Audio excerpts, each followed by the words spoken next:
This is the Cannabis News. I'm Rick Thompson, featured on The Secret Garden, a production of Grow Green MI. Let's begin. Hey, don't forget the keef. Now that's a message coming from Cannabis.net as they examine how you can maximize your profit margin from your personal or commercial cultivation operation.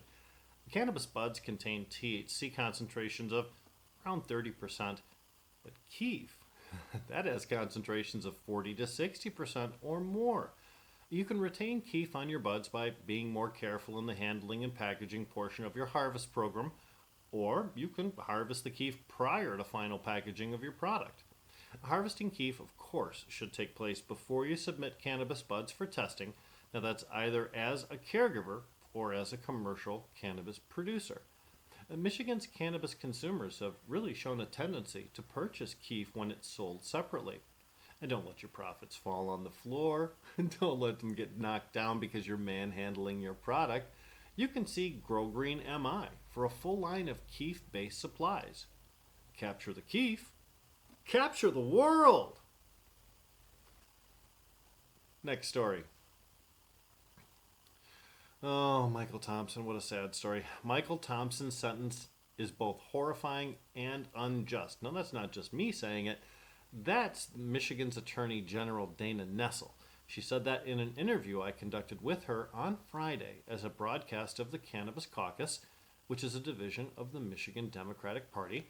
The 69-year-old Michael Thompson is serving a 40-year sentence for selling cannabis, but the circumstances surrounding his incarceration, it's a prime example of how law enforcement and prosecutors really ignore decency when putting cannabis users behind bars during the war on drugs.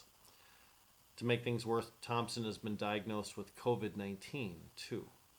And his advanced age means if the corona doesn't kill him, he'll live out his final days in prison. That's wrong.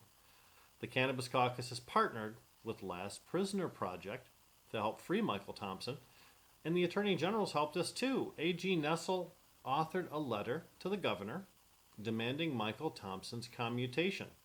Now, good news, a hearing was held last week, and the parole board will vote on Thompson's request for clemency on September 11th. Now, it could still be up to 90 days afterward before the governor has an opportunity to actually commute the sentence. Sure looks like Governor Gretchen Whitmer will go ahead and do just that as soon as the opportunity becomes legal. Best wishes for Michael Thompson, and we certainly hope that resolves quickly. Next story, the Bay Mills Tribal Group. Awesome. They'll launch their own independent cannabis industry on sovereign lands near Sault Ste. Marie sometime next year. Their attorney, Whitney Gravel, she appeared on Jazz Cabbage Cafe on Monday, just 2 days ago, to explain how they reached their decision and how they believe the situation is going to play out. Bay Mills tried for a year and a half to enter into a compact with the state of Michigan. A compact is an agreement that's made between two sovereign states. But Michigan wasn't having any of it. So the native group decided to venture out on their own.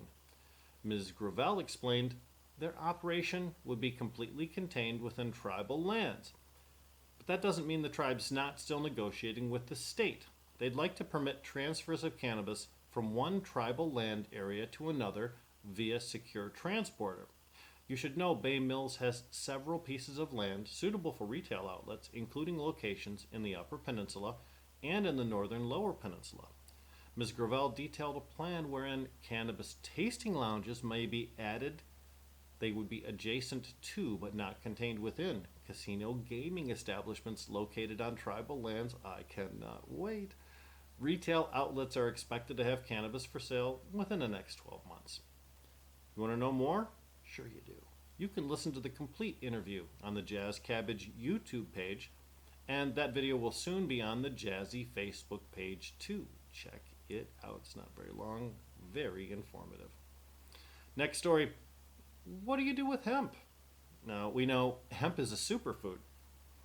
As a nutritional supplement, hemp can be legally consumed by human beings all across America. But what about hemp for your pets? Not quite an easy answer.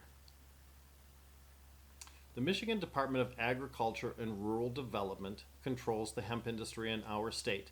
This past week, they issued new rules governing hemp and the livestock industry. Now, the general answer is hemp for personal pet use, sure, but hemp for commercial livestock feed, it's no way, Jose. They have lots of reasons why. MDARD had this quote to say about livestock feed supplemented with hemp. And again, this is a quote. Because safe levels of hemp and hemp-derived products in animal feed has not yet been established, these products, including cannabidiol, are not approved feed ingredients. They cannot lawfully be added to or incorporated into a commercial feed product. Now that includes feeds intended for livestock, feeds intended for pets, including pet treats, or for any other animal. Now here's the rub though. According to their own information, Michigan doesn't regulate animal supplements, but they do regulate hemp. Hemp and hemp-derived products are not approved feed ingredients federally and therefore not in Michigan as well, including feeds intended for commercial distribution to livestock and commercial distribution to pets, including pet treats. Now, it is legal for a person to supplement their own pet's food with hemp or hemp-derived products like CBD oil, but because safe levels for animal consumption have not been established, that is not allowable in commercial situations. Final story on the Secret Garden today. The COVID-19 pandemic has made us all a little crazy, but what we've been searching Google for during the pandemic is beyond crazy. Career website Zippa published what they consider to be some of the most interesting Google search trends, state by state, since the quarantine period began. Oh, you're going to love this. People in Wyoming, what are they looking for? They're looking for hot wings, which is crazy. Missourians, they sought meth recipes. Floridians, they were looking for how to sleep at work. Coloradans tried to stop drinking during quarantine. Good luck with that. People in Utah were concerned about a Dr. Pepper shortage. Wow, that's so special. South Dakotans wanted to learn how to move to Canada. I can relate. And Tennessee residents wanted to make Cracker Barrel alcohol, which is, understandable for Tennessee. I know you're asking, what were the mighty minds of Michiganders thinking on during those past 5 months? You'll love this. How to make canna butter. Really, that's what we searched for over the last 5 months here in Michigan. Our state is awesome.